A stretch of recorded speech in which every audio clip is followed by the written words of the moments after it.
It's a country it's got the highest inflation in the world. We're talking about, I think, I can make up a figure and it's going to be probably true. It's probably like, the last one I saw was kind of credible, was 1.5% per year.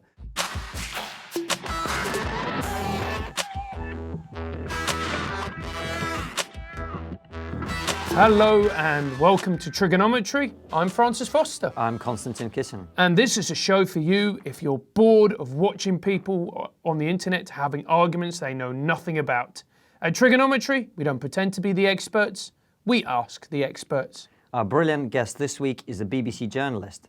Vladimir Hernandez, welcome to TRIGGERnometry. Thank you.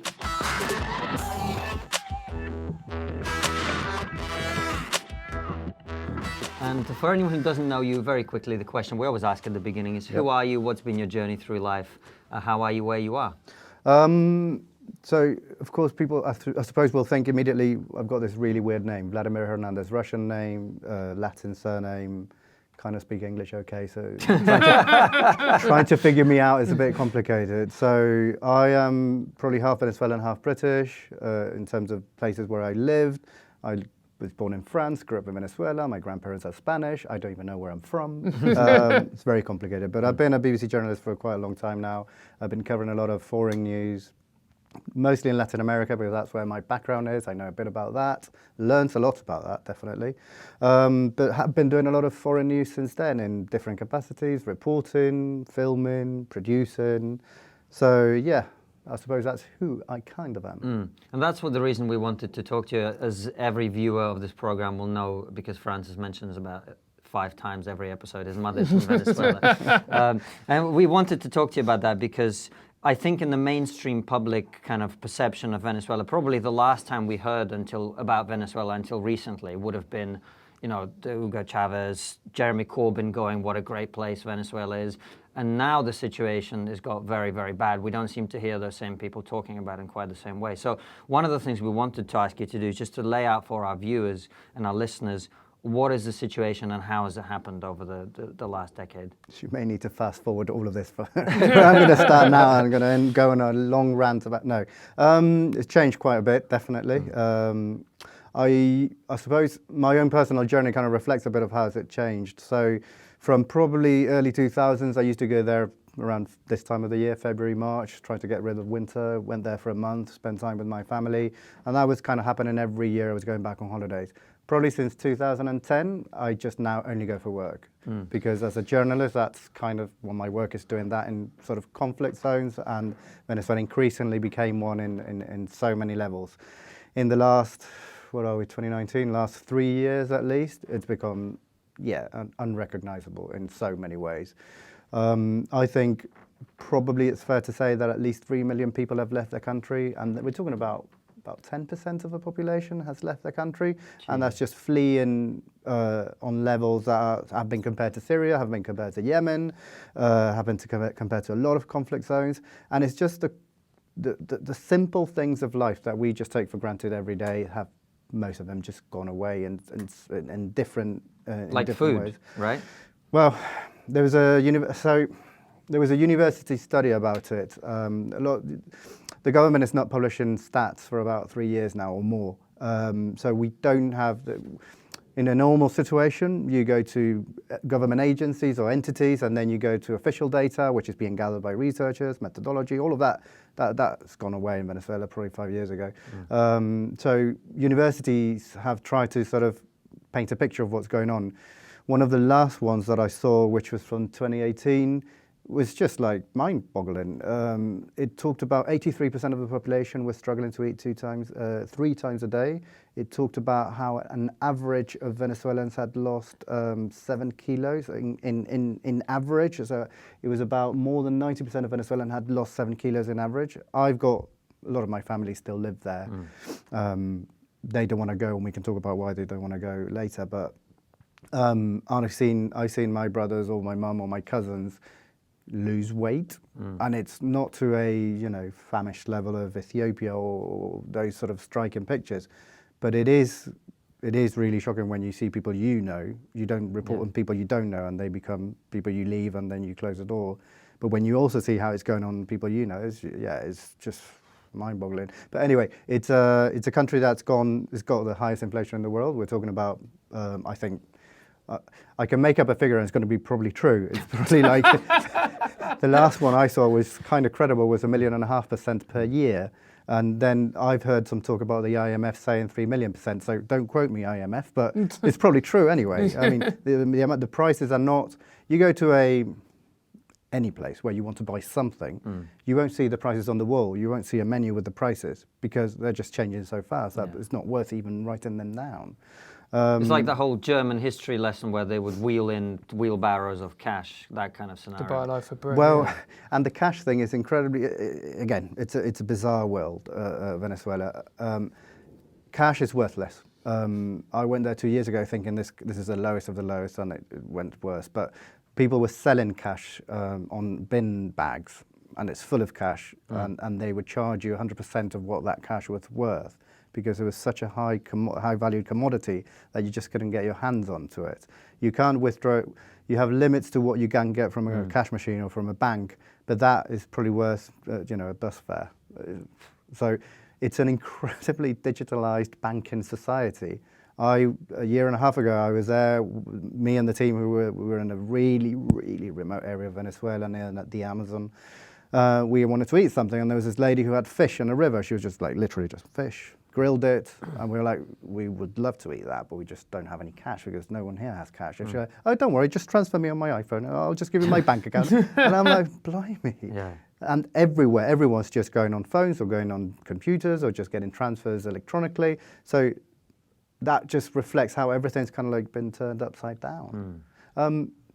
You can't make phone calls from inside the country outside of the country unless it's on WhatsApp or something like that. You just can't use a mobile phone to call abroad because the phone companies, most of them owed so much money that they stopped providing the service. 6-7 years ago, you had, 30, 40 airlines going into Venezuela. Today, you probably have 5, 6, if. And we haven't even talked about insecurity and safety. It's a country where thousands of people are killed every year, more than war zone levels. Kidnappings are just everywhere. I'm describing a picture of hell. But the most bonkers thing about it, if you go there, you will see normal life. You just see people coping. You just see people just getting on with it. I'm not quoting anyone, but you just see people just trying to adapt to normal life. It's a really, really crazy place. And what is the corruption levels like? Because this is something that a lot of people in this country and people on the far left don't want to admit, of the corruption with the Chavez regime and the Maduro regime, and I think it's some billions, if not trillions, been stolen.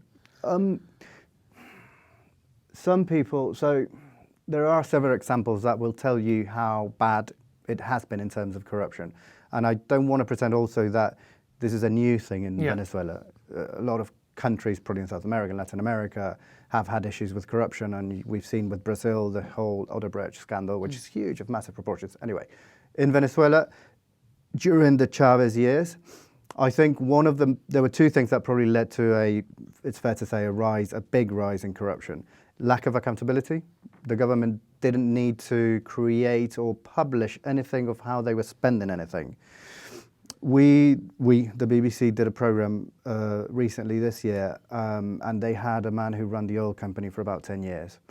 In the program, he was saying, Hugo Chavez came to me and he said, I want to do all these social programs. And, you from a personal level relate to that and think, all right, that's a good idea. Let's help some people. And this man who was running the oil company was saying, I said, I definitely wanted to help him. So Chavez tells me, can I have $1 billion so I can get all of that into social programs? And this man says, no, you can have $100 billion to do that. And none of that was ever published where that money went. I remember I was still in the country at the time, and I remember that fund was created it was a fund created with oil money where the government would decide how to spend it on social programs. That money wouldn't go to hospitals, that money wouldn't go to help supermarkets, that money went to create a whole parallel structure of spending in the country. The first article of that legislation, I remember it. I've never forgotten that. It said, President Hugo, the president of the country, can decide discretionally how does he spend this. That's it. All right, here you go, $100 billion. I don't have to tell anyone what I do with it. The second thing that will sort of give you an idea of how corruption went is that money was handed over to people who were A, not experienced in what they were doing, or B, who didn't have to be accountable about it. So the food distribution in the country about 6-7 years ago was given entirely to the military. And they were the ones who started deciding I'm given money and how do I spend it? The military don't have to declare where that money went. No one knows how that was run. A lot of companies, because of price controls, because of foreign currency controls, were given licenses to get cash to import stuff and then provide it to government agencies. None of that is published. None of that went away. So how has this happened, Vladimir? Because I think one of the things that troubles me with Venezuela is that it's being used as a political football by people on all sides. So people who hate America say, well, it's American involvement, American interference, American sanctions has created this. The people who hate socialism in any form go, well, this is what happens every time there's any form of socialism. And what is your assessment of how Venezuela has come to this point? You know, when you hear about these stories about when politicians get criticized for policies that people would say, but that's unsustainable, that will never work. Well, that's what happened now. 1999, Hugo Chavez got elected by vast majority of Venezuelans. There was no one in the country who hadn't voted for him. I didn't, but there was no one in the country who hadn't voted for him. Everyone there. Throughout the years, all the people, at least around my social circle and around a lot of places, were like, I feel disappointed, it's not going anywhere, I'm not benefiting, until today, which is incredibly unpopular. Hugo Chavez, when he arrived, he was trying to cleanse or provide a breath of fresh air to a political system that was incredibly corrupt, that it was also, it didn't look at what the poor needed, it was there was a lot of class divides. Anyway, so he came in sort of empowered by a reason. He came in with all these policies, and immediately you were like, well, who's going to pay for that? And now we are, 20 years later, seeing the result of all those policies. In these 20 years of Hugo Chavez and Nicolás Maduro, Venezuela has gone through one of the biggest oil incomes a country has ever seen. We're talking about trillions of dollars. The amount of money is just insane. In the peak of that income from oil, the government was incurring a new debt. That doesn't make sense. Yeah. You've got money, you've got the cash, you've got the wealth. Why do you need new debt? It was because of the policy of let me increase the size of the state, let me create all these new universities, new hospitals, new schools, new programs, when there were already hospitals, schools and programs that just needed money to be developed. But I'm going to create, so you had, it all became political. The university I studied in, which is Central University of Venezuela, it's one of the biggest universities in the country, underfunded historically. What did the government do? Create a new university right in front of it because it was more politically in favor of him, and they appointed their own authorities. But you've got that there. So you created a whole new parallel structure of the state with all this money, and then when the oil price went down, it just became unsustainable. There's also the private sector incredibly went down because of nationalizations, because it just wasn't, you just couldn't get an income anymore. There was no profit to be made. It just all became unsustainable. And today, Hugo Chavez was swimming through this crisis through his charisma, and he was convincing people, and he was, an incredibly charming man, and people would follow him blindly. Nicolás Maduro, probably his best quality is that he's been a great imitator of Hugo Chavez. If anyone who speaks Spanish, anyone who's from Venezuela, who knew Maduro before Chavez died, will see how today he is his way of speaking, the way he talks, his tone, his voice, the way he acts, is just trying to imitate Hugo Chavez. That's his best trait. And how much of this can be blamed on the United States? Because people on the left say, the states, this is what they do, this is their modus operandi. A government declares, or a country declares itself socialist. Insidious forces come in, bring it down from the inside. Is this in any way true? Or? I think probably a very limited amount of people would be able to say whether this is true or not. I'm definitely not one of them. It's because the government's line has been, in the last decade, let's say, our economy is suffering because there's an economic war against us. There's an economic war against socialism because we're providing a socialist proposal, and we are representing something the United States doesn't want us to have. We're going to be crushed by imperialism. All of that. What is an economic war? Measures and policies, or trying to destabilize economy via businessmen, third parties, all of that. That sounds like an incredibly complex plan that I wonder who actually, if that is true, who actually knows whether that's signed, where is that written? Who's saying that that's happening? The United States and South America and Latin America in general have pretty terrible history throughout. The United States has intervened in Chile and Guatemala and Mexico and Argentina, Chile. Listen, anywhere it could. Like evidently, directly in the 1970s, in the 80s, in the 90s in Central America. Is the US intervening in Venezuela? I think politically they must have been clearly interested from the very beginning that they didn't really like the way Chavez was talking, or the way he was talking about the US in particular, his affiliations with Cuba, and all of that. Is the US toppling, or been trying to topple the Venezuelan government for 20 years because it's a socialist government? I don't think so. I personally don't think so. I cannot prove you that the United States is not doing that, but I can definitely. The main argument is this is all happening because we're a socialist government, and because we have one of the biggest, or if not the biggest, oil reserves in the world.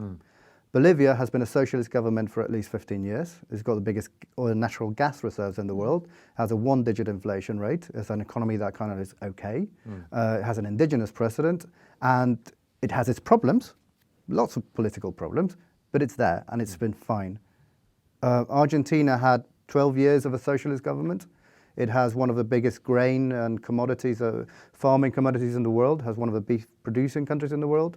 There was 12 years of socialist government in Argentina, which got elected out. And that didn't seem to have the US sort of running over itself to try to stop it. Brazil had, 12, 16 years of Lula da Silva, then had Dilma. And you can probably, the narrative says that Dilma Rousseff got kicked out because the US led a coup against her politically. That's probably more internal Brazilian politics and a mess than anything else. So why is this fascination with Venezuela? We're the victims of it. For me, it's clearly it's a blame game, frankly. It's an easy out, isn't it? It's an easy out to not take responsibility for the overspending, the waste, the corruption that you're talking about. And maybe for, as well, someone who was born in the Soviet Union, I personally think that those kind of hard socialist system, they create the incentives for those kind of things because, like you said, there's a lack of accountability. There's the scope for corruption. There's this fake idea that we're all going to be equal and everything's going to be fine. But actually, it does create a small elite of people who are able to seize the resources and use them for themselves, right? I think that also the main thing for me is that it's that lack of criticism and openness to, if that doesn't work, we need to call it out. You could argue that socialism didn't work there. I personally don't think probably that was ever socialist regime at all. There's all this narrative and talk and discourse about we are socialists and we care for the people, but on the other hand, I'm just getting rich here. It was a change of elite in Venezuela where you had traditional parties and then a new one comes in and, right, we just replaced the elite that was before and now we're the new elite. We didn't have anything. But you have that rhetoric and that discourse of, we're doing this for the people. Don't worry, we've got your back. We've got your back. You're still in a slum, but 20 years later, don't worry, we believe in you. Mate, that just doesn't work that way. It's that level of, if you're outside of the country and you're thinking, no, this is all to blame, it's the US to blame. No, it can't be. If it's an economic war, then you bloody lost it for years. You're not doing your job, either because you're not winning that economic war or because you're basically just looking the other way. There is a lot of whataboutism. Oh, you're talking about me. What about those kids in Colombia who are suffering as well? Well, no, we're talking about Venezuela right now. We're not talking about anything else. And with Maduro's government, there's been a huge amount of criticism. I've got my family still there. I've got friends who are still there. And they talk about secret police, people disappear, journalists being intimidated. Could you enlighten us a little bit as to what is happening? I think that's... So you've got the humanitarian catastrophe going on. I just can't call it another way, sorry. It's a catastrophe. Yeah, it is. Going on for a while. And obviously it's easier for media organizations to sort of lean that way. But underneath all of this, I think it's fair to say that in 5-6 years of Maduro, the human rights situation is terrible. I can't. So let's call out what I think Maduro has been doing, or what is evidently been sort of explained and showed what it is. You've got people being detained and in jails. A judge issues a release order, and the secret police says, "Well, I don't care about that. I'll keep you for another year here." That's a complete non-guarantee of basic human rights. You've got people being tortured. You have people being prosecuted for political views. One of the main problems that Venezuela has is why are there no elections? Because anyone who's a politician of any sort, and you can criticize them on whatever you think about their policies and all that, but as soon as any politician comes to the fore, he will be, most of them have been banned for running, trumped up charges of, oh no, he's a terrorist, he's destabilizing the regime. Only yesterday I saw there was a judge who released someone on corruption charges. The sentence, it was probably a bit wrong, but it was more about her political affiliations against the government. Everyone has the right for a political view. She was yesterday sentenced to 5 years in jail because it was, what's the word? It was bizarre. It was like spiritual treason to the country. What does that even mean? But you get all. I think the judiciary in Venezuela and the way it has worked, it's incredibly unreliable and has led to a series of human rights violations which are terrible. We did an investigation in the last year, and we just showed the inside of what the secret police main headquarters is looking like, and it's horrible. I mean, we're talking about tortures of all sorts of scales. We're talking about people being detained without reason. We're talking about people. I'm not going to go into porn morbid details, but pretty nasty stuff. And on the other hand, there is an apparatus of people who have been armed and supported politically by the government, which are militias, effectively called colectivos, which is effectively the armed wing of the government, which is, they're not affiliated with me, but they all wear government shirts. And anytime there's a protest, there's some dissidents, these guys just come in and just, right, no more protests here. Only this year, there was quite a bit of unrest in the hills and the slums in Caracas in particular.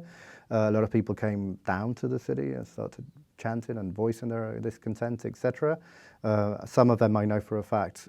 I know in particular one, it's a big one. There's a place called in Caracas, Petare. It's a slum of about 1.5 million people. It's a big place. One of the areas there was completely taken over by a special force of the police. Some people are said to have been killed, and they just camped there for several days to stop people from going out.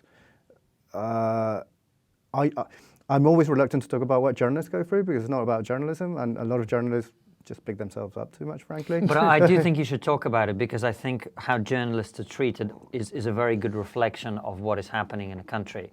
Because, you know, Russia has a terrible problem with journalists, and that tells you everything about freedom of speech. It tells you everything about how the regime maintains itself. It tells you quite a lot. So it's not necessarily about feeling sorry for poor Vladimir, but I think it's reflective of what's happening in society. So do tell us. So people I've worked with, I don't know, I know someone who flew a drone over a protest because he wanted to get some really nice shots of a good protest.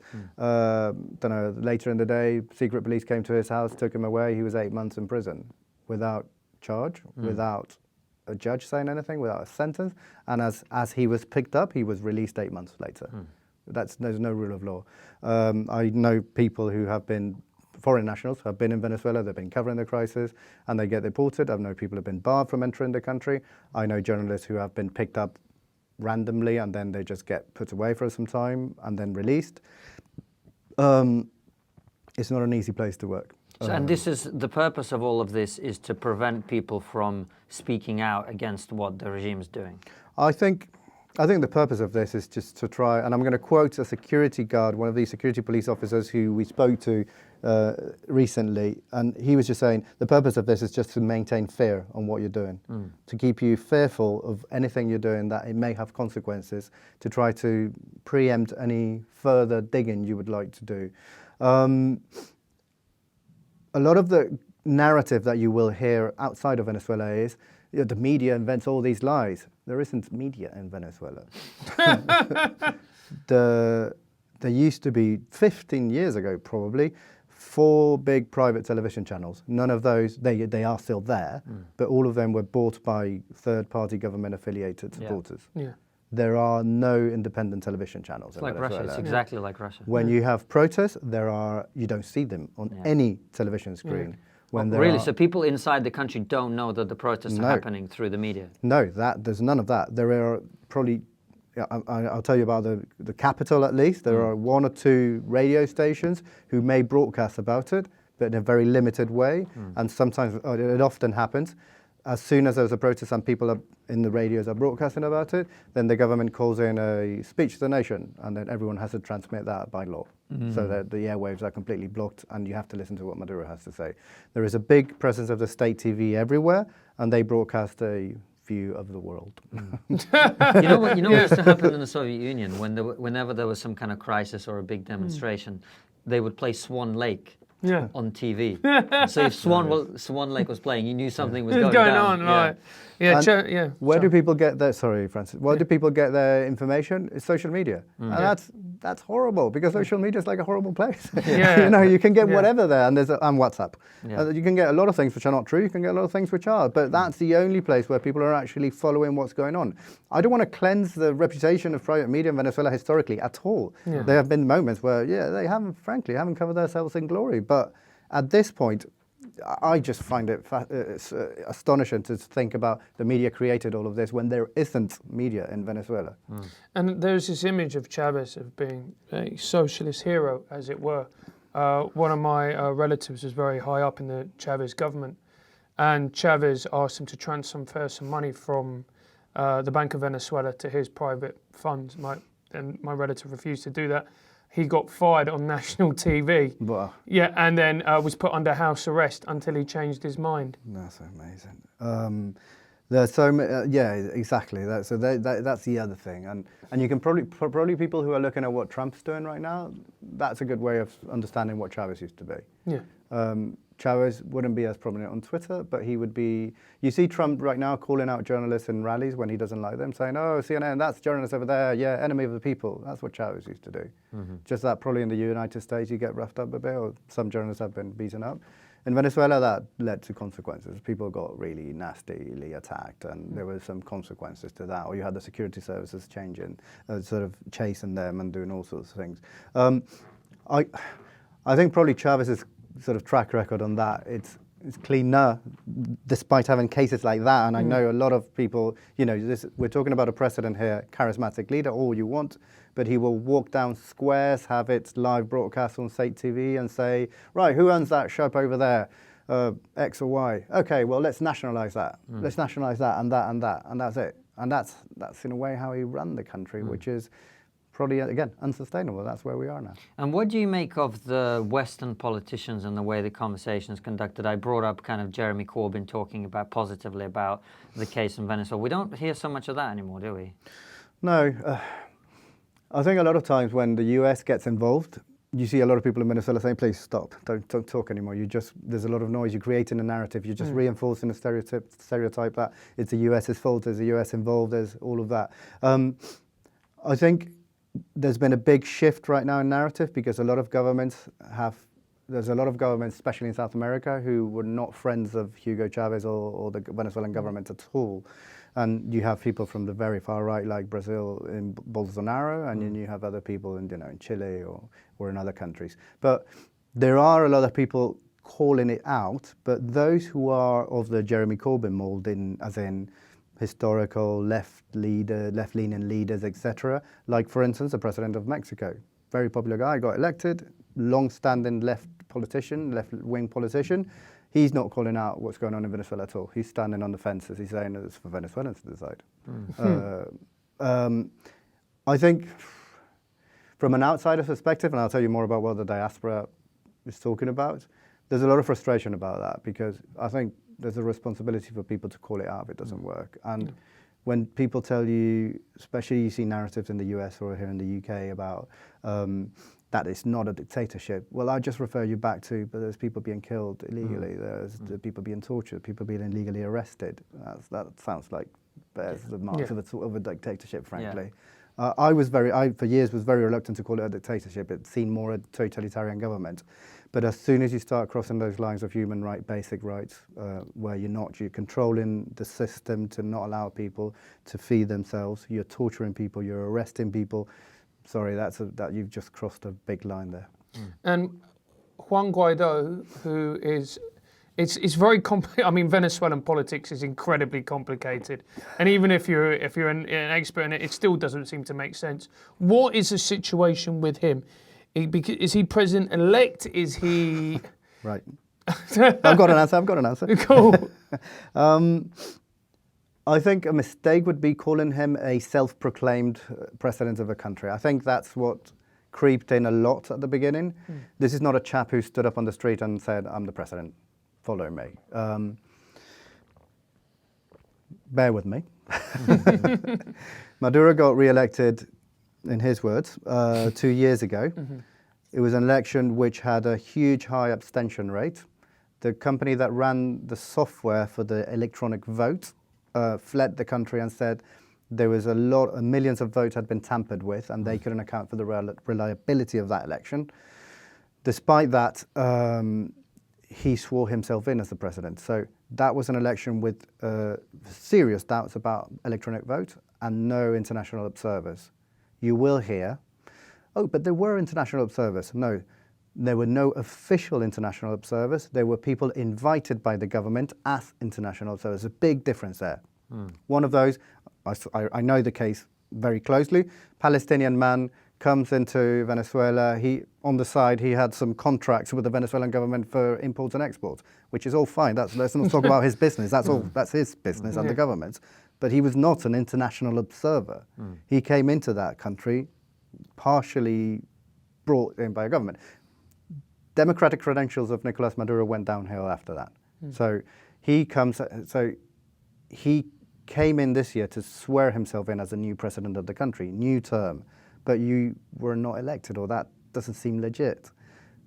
The Constitution, the legal framework says if there is a vacuum of power, it's the head of the National Assembly who should assume it. By the time Nicolas Maduro, its terms expired on January this year, vacuum of power begins. Juan Guaido comes and says, "I'm the head of the National Assembly. I should be temporarily ruling the country until we can call for elections." And that's his main argument.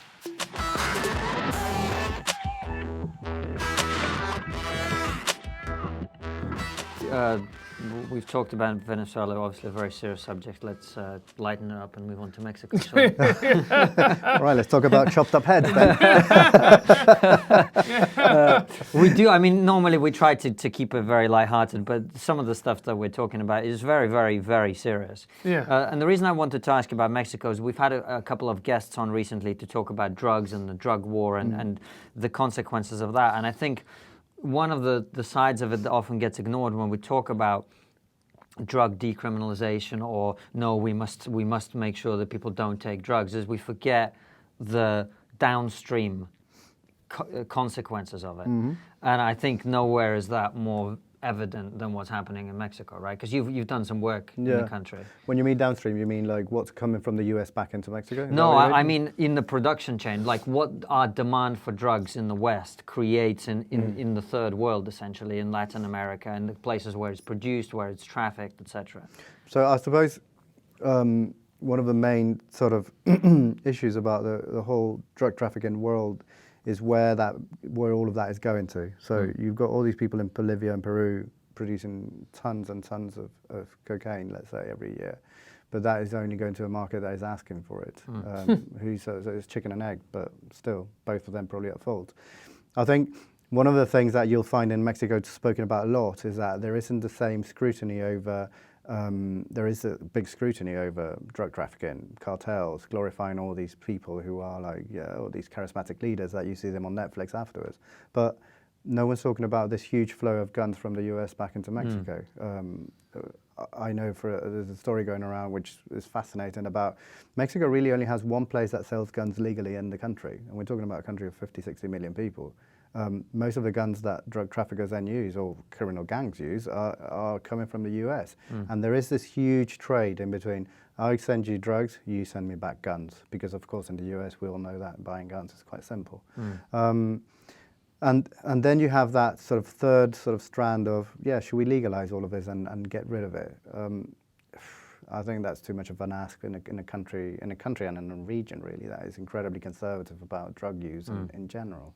But I don't mean in Mexico. I actually don't know that legalizing drugs in Mexico would make a big difference. I'm talking about the US, the UK, Western Europe, where a lot of that demand is coming from. Do you think that the situation we see now in Mexico is a consequence of the drug war? Or the war on drugs, rather? I disagree with both war on drugs or drugs of war, because it's a very, and again, it's just a personal view. It's a very simplified way of that. This is not just these bad guys who are trafficking drugs. It's a very deep structural problem in society there, where you have demand on one side that no one's looking at. You've got the government structures in all of the countries that are producing, not only in Latin America and Afghanistan, and all sorts of Thailand and Malaysia, which are convenient to this, which have agreements with this. And frankly, without trying to sound too conspiracy theory about it, if you look at all the story about the DEA in Mexico in the last 20 years, there's a lot of things that looks more for a film than for a reality, but a lot of it is reality. What do you mean? Because we might not be familiar with that. Stuff about, if you look at the Central American conflict, where the US was funding paramilitary groups. This is all out in the open, I'm not making this up. The US government was funding paramilitary groups, tried to destabilize Nicaragua, Guatemala, El Salvador, all of the militias, left-wing militias there.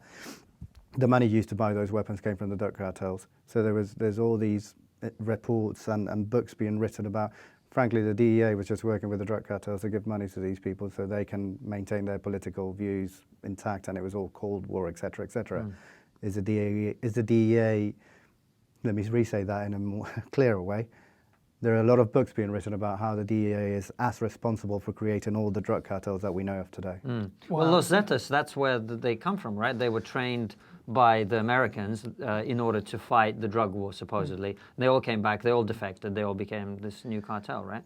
Yeah, the beginning of the Zetas, which I'm not clear anymore how big it still is, but it used to be, some years ago, one of the biggest and most sort of bloody and criminal organizations in Mexico.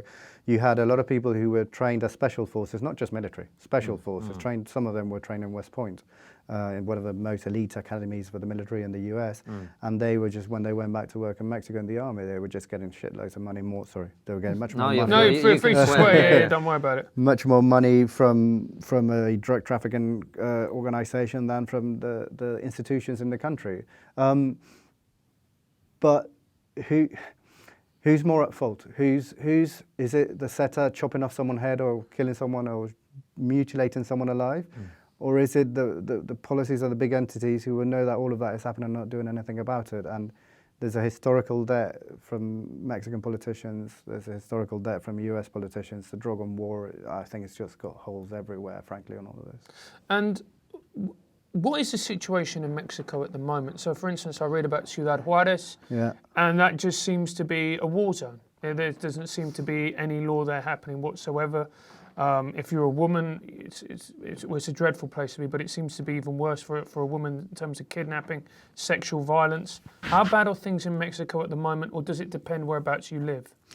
How bad things are. Anything in the northern parts of Mexico, we're talking Ciudad Juarez is on the northwest of it, near California, and then you go all the way to the other side, which is called Tamaulipas, which is in between Texas and Mexico.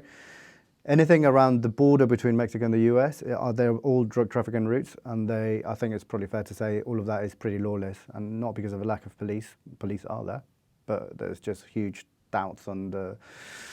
well, they all work for the cartels. They all work for the cartels. I suppose that's the best way of saying it. So all of that is, no one's really in control apart from the cartels who decide what the hell's going on.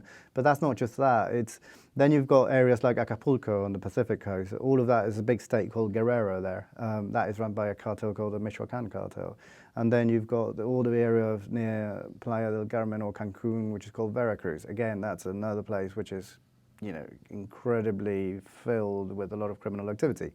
Historically in Mexico City has always been this bubble where all the drug leaders live, so nothing happens. And that's probably still the case. I mean, I think Mexico in general, in the last year at least, it saw a huge rise in murder rates. And this is not just drug cartel people killing each other. This is the increase in the size of a criminal activity that leads to, for instance, the kidnapping industry in Mexico is huge. And a lot of these people act in coordination either with authorities or with the cartels themselves. And That's when real civilians start suffering. When you get a huge growth in a kidnapping industry, that's just effectively kidnapping the lady who runs a laundromat in Mexico City. I did some stuff some years ago about the kidnapping industry. People were being kidnapped for $100. Wow. And being brutalized and then being called over the phone, can you just give me $100? It's like, what? You've gone through all of that just to give me, that just doesn't make sense. The kidnapping industry is the humanitarian effect of the drug war, really. Right. So this, go. No, I was going to say, and going back to Trump and the wall, is that where you think a lot of popularity comes from? Where he was saying, we're going to build this wall, we're going to isolate Mexico, or does popularity come from somewhere else? The wall is a symbol, really, isn't it? The wall is a symbol of this way we'll stop it. And then, sorry, I'm just laughing because you can build a wall, but the drug is going through tunnels. How do you do that? And in the east of Mexico, so a lot of stuff, I'm just going to widen out a bit. Mexico imports a lot of cheap goods from China and then sends that to the US. That's part of the NAFTA trade deal and agreement. And there's a huge economy around that. And we're talking about thousands of lorries going every week up from Mexico to the US. Well, guess what's in those lorries as well? There's a lot of drugs in there as well. There's no wall stopping that. Well, just to put the counterpoint on the wall, as I'm tempted to do. I mean, but think about it. Imagine you live in the south of the United States, and across the border from you is this lawless place where people are being kidnapped for a ransom of $100, people are having their heads chopped off, tortured, guns, all this violence. You'd want to protect yourself and your family from that, wouldn't you? I mean, so, and that I imagine why a lot of Americans feel that a wall, while a symbol, is necessary, or border security is necessary, right? Yes, but a problem as a result of the flows of immigration and drug trafficking in that region is a lot of immigrants who we see then in migrant caravans, for instance, or people going from Central America or all parts of the world go through Mexico to the US. There's a huge sort of people trafficking business around it run by the drug cartels again. A lot of those people are kept in safe houses and called for ransom for their relatives in Central America or wherever they're coming from. A lot of those safe houses are in the US. So there's no wall to stop you from that. The criminal activity is going on there. Well, what history tells you, recent history tells you, is that a lot of the violence doesn't go into the US because, probably the legal system, the judicial system just works much better. The law enforcement agencies just works much better. But the wall's not going to stop the presence of all of that happening. And you're not going to see a turf war between drug cartels on the other side of the wall, but the criminal activity is going to be there around the corner. And what you're saying effectively is that there is no way of stopping the flow of drugs going into the United States. Unless people shut their mouth and don't consume it anymore, right? Yeah. Well, that doesn't look like it's going to happen. So No. this is where we come back to the decriminalization of drugs, because if you from some estimates in some of these northern states in Mexico, it's like 70 to 80% of the whole economy of the state is related to drugs. Yeah, just that means like 8 out of every $10 that's spent in there is spent because of drugs, right? Or by the cartels. So these are places that are completely taken over. There is no government, there is no police, there is no structure at all. And the only way that's possible is that our money, essentially, Western money, is going in there into the pockets of these drug cartels. So if you stop that money from going into the hands of illegal criminals and people like that, and you create a situation where drugs are legal and there's no incentive, that a lot of people would say that is a way that you tackle the problem on both ends. Here in the West, you decriminalize drug use and therefore you end up with great parties. Yeah. But look at an example like... Whenever I try and make a serious point, it fucking ruins it. So Portugal had a huge heroin addiction problem in 10 years ago. Yeah. And what they did, they just legalized it. Right. Yeah. And what they did is that people who are addicts to it now go to a clinic, a private or government clinic, I'm not sure the detail there, but they go and get their fix. Yeah. That doesn't kill them. There's no health implications of it if it's controlled and managed. You don't get cleaned, Yeah. but there's not a business of opium on the streets. Yeah. And that, I've seen some studies and I've read them about how that has reduced significantly the amount of criminal activity around drug use. How many people here in the UK have had their doors barged down because someone's going crazy, needs a fix, he's just looking for quick money anywhere, right? You see a lot of drug addicts in the UK, I'm talking more about heroin addicts probably, who are just looking for quick money anywhere to try to get a fix.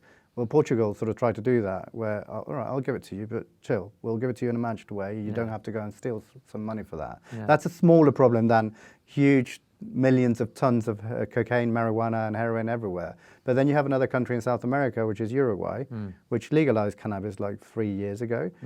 They allow people to grow it for personal consumption, and that effectively led to petty crime on the streets reducing massively because there was no incentive for anyone to be just dealing drugs and protecting my corner. That makes so much sense to me, doesn't it? Yeah, it makes complete sense. I'm going to put the counterpoint to you. That makes total sense, but here's why you're wrong. Yeah. But no, so we had Peter Hitchens on a couple of weeks ago, and Peter, when it came to the war on drugs, he's very much in favour of, being incredibly harsh on people who deal drugs, really clamping down, making the penalties incredibly severe. Why does that not work, do you think? Because it's not as simple as it's. We've had a war on drugs. What was it, Nixon? When we're talking about, I wasn't even alive. What, 60s? I think it had its run. Clearly, it doesn't work. Why doesn't it work? Because you're trying to clamp down on the security side of things, but then to deal with the problem, let's deal with El Chapo, right? Where he comes from. There's a state called Sinaloa, in the hills, all these farmers. 30 years ago, they were just producing, let's imagine basil, strawberries, whatever. Yeah. One day they thought, okay, look at this. If I do cannabis, I'm going to get 100 times of what I'm getting for strawberries. Yeah. What happened with all those farmers? They're now producing cannabis or heroin or opium, right? Okay, I'll kill El Chapo and all his mates. What do I do with all those farmers then? Yeah. Well, you're going to kill them then. Yeah. Well, there are no policies. So shooting down and executing all the drug cartel leaders in the world doesn't change the fact that you have a huge economy that has gone all the way to producing drugs rather than producing things that are not drugs. So it has to be accompanied by government policy onto, I'm going to give you an incentive to not to produce drugs and to get your kids to school and to produce something that will actually allow you to have an income. There's a cultural change as well. Why me, farmer in Sinaloa, producing opium and getting my SUV bought tomorrow was my incentive for me to then, right, let me scale down. This is what I should afford, this is what I need, but I have water, running water, schools work, I've got all the needs I have, and I said, okay, I'll go back to doing strawberries. The violent policy on let's crack down on everyone doesn't work on its own. It actually makes things worse because when you remove the head of a cartel, that's where all these wars come from, because you've got 10 little people now competing for that top dog spot. Open market. And they become more brutal and more violent because the struggle for, there's an opportunity to make a living there in a country where it's very difficult to do that. And then the other thing about the goodies and baddies of the drug war is not that clear. Right, let's get rid of all the chapos, put them all in jail, sure. What about the government side of things? What about all those people who allowed that? That war on drugs is not going on them. That war on drugs, if you're going to do it that way, you need to get rid of a lot of other people as well who are not cartel leaders. Wow. So depressing, eh? Yeah. Well, thanks, Vladimir. Yeah, all right. We try and keep it light-hearted. Yeah, absolutely. So essentially, if you were in charge, you would say legalize it. What would you legalize? Would you legalize cocaine or marijuana? Look how excited Francis is. I don't know. I think all of that. Yeah, that sounds in a simplistic way. Yeah, I think I'll go down that route, but it needs a lot of work into what do you allow people to have and what sort of structures do you let people, I suppose if you legalize all of that, there will be inevitably that stuff about everyone's going to be a huge binge. And then how do you deal with the fallout of that? If I was in charge, things would be different. The evidence doesn't show that, does it? Whether that's Portugal or some of the United states that have legalized it. I don't think anyone should legalize cocaine, though. That's a really tricky one. It's a different type of drug, isn't it? Because it's much more... I think cannabis, of course, cannabis is much more socially acceptable than all the others, but again, it will have its health indications to deal with, but that's probably more manageable. Cocaine is probably a much more rougher one. Do we need to even be consuming cocaine? But if you look at prohibition of alcohol in the 50s or 40s, maybe whiskey was the cocaine at the time, and people are not drinking whiskey anyway. They learned how to do it. Yeah. Maybe we as a society need to just learn how to deal with that. I don't know. I think it needs a lot of health management and sort of awareness, et cetera, et cetera. It may lead to a binge. What do we do with that? All right, it doesn't lead to a binge, great. But we have a backup option here to help people to cope with that. But I feel we're in dreamland here. That just doesn't seem like the world we live in. Why do you think that is? Why do you think that is? Because I don't know, maybe it's me, but to me all of the stuff we're talking about is common sense. Like anyone who's looked into it knows all this stuff. We know about Portugal, we know about Switzerland, we know about, as I say, North America as well. It's obvious, and we could be preventing tens of thousands of people from being killed in Mexico and all of this suffering and misery, and yet it's almost like taboo to discuss it in this country, in politics. Certainly, you talk to politicians, they won't touch it with a barge pole. I think the non-cynical view would be that people need to get elected and they'll do whatever they need to be elected. That's a non-cynical view. Non-cynical view. Okay. I think the cynical view is that probably, I think I wouldn't be surprised if the amount of people in bed with the drug trafficking business is so big that it's just, they can't scale back from it. Wow. Really? Wow. Well, even in the way you reckon there's politicians in this country who are influenced by that? No, I'm not saying that. Oh, no, you're not saying that. I'm not saying that here. Theresa May is going. Yeah, exactly. She's in it. That's the clip we're going to use. Yeah. Well, it would explain her performance for Brexit, wouldn't it? But in drug-producing countries, where does the drug trafficking line stop, and then the politicians' line goes in? Look, Pablo Escobar has become this mythical figure, and a lot of his bad side has been sort of washed away in Netflix.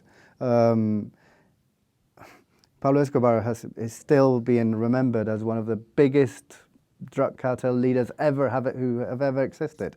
The drug trafficking business in Colombia is like 100 times bigger than when Pablo Escobar was there. Did we ever hear about that? Why is that not? That's still there. That's happening. A lot of politicians are still aware of that. The drug and war the US had funded military operations there, funds helicopters, all sorts of stuff. But the business just grew. I think there's a lot of accountability to be had on the government's policy and official side of things. The more you dig, the more stuff you read, like legit stuff. I'm not talking about conspiracy theory here. It's not good, and I think that's probably why.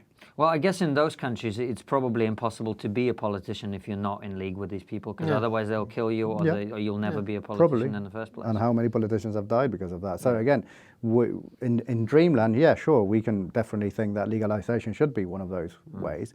There's a former leader of the Mexican government, someone called Vicente Fox, who is banging that drum pretty loudly right now about trying to legalize stuff.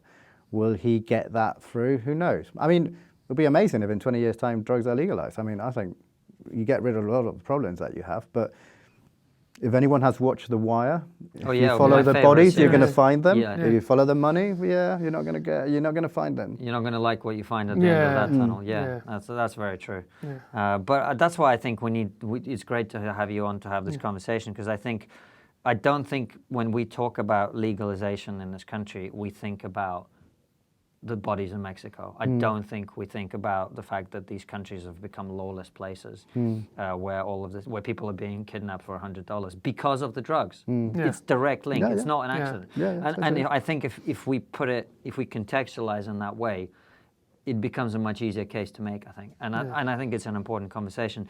We're almost out of time, Vladimir. Thank you so much for coming on. No worries. We've got one more question for you. The question we always ask is, what is the one thing that people need to be talking about but aren't speaking about at the moment, In general? Yeah. Could be anything at all. Anything at all. I would say that people need to really look at what's going on in Venezuela in terms of a humanitarian catastrophe. I think you see bits and pieces of it, but I don't think the world has paid enough attention to it, and I think it's one of the worst crises. I think this is something that's not going to age well for a lot of people when you go and look back 5 years and say, fuck, we didn't look at that. That was an important thing that no one was paying attention to. Millions of people have left. People are struggling to feed. It's a society in collapse, and it's got one of the biggest oil reserves in the world. I think it's something completely underreported everywhere. So what? I said one more question, but out of that, I did want to end on maybe something that people can do if someone's watching this discussion and going, well, this is terrible. Is there anything I can do? Can I go and lobby my politician to do this, or can I talk to Jeremy Corbyn? Get him to answer a question. I can't talk to Jeremy Corbyn. I'm Jewish. He won't speak to me. We made him laugh. You BBC are supposed to be neutral. Oh, damn! Lost it. Is there anything that we can do as individuals? Is there a particular charity that is doing good work you feel in Venezuela people can give money to? Is there any particular policy that you think needs to be advocated and supported? I think you can do all of that. Yeah. But for me, please stop looking at this as if this is a failure of socialism of not. I think that would help massively and create awareness on an issue that is just being sucked into. If I criticise this and I love Corbyn, then I can't be able to because I'm criticising socialism. This is not about socialism. It's not about capitalism. And that rhetoric is the pressure that is helping politicians not do anything about it. Yeah. If you're talking about whether this works or doesn't work, or I don't criticise any left-wing government in the world, this is not a left or right-wing problem. This is something that's gone wrong, and people need to call it out. Well, thank you very much for coming on TRIGGERnometry, Vladimir. All right. For anyone who wants to follow you on Twitter to keep up with the great work that you're doing, what's your Twitter handle? Very simple. It's @Vlad_Hernandez_. Shall I say it again? So follow Vladimir. As always, follow us @TriggerPod on all the social media. Subscribe to the YouTube channel. Click that bell button next to the subscribe button to make sure you get notified when a video comes out. Give us an iTunes review. And remember, we have a podcast, so it's not just a video. You can listen to us as you're driving, taking the train, whatever it is you're doing. We have that on iTunes. It's on SoundCloud. We're shortly migrating as well from that. And we'll see you in a week from now. And also, guys, please just check to see that you haven't been unsubscribed on YouTube. On YouTube. This is what I have to deal with every fucking week. Sounds like Looney Tunes. Anyway, on YouTube, just check. And if you have been unsubscribed, please subscribe again. But and let us know as well, because we want to know. Yeah, absolutely. Yeah. And thank you very much, and we'll see you next week. See you in a week.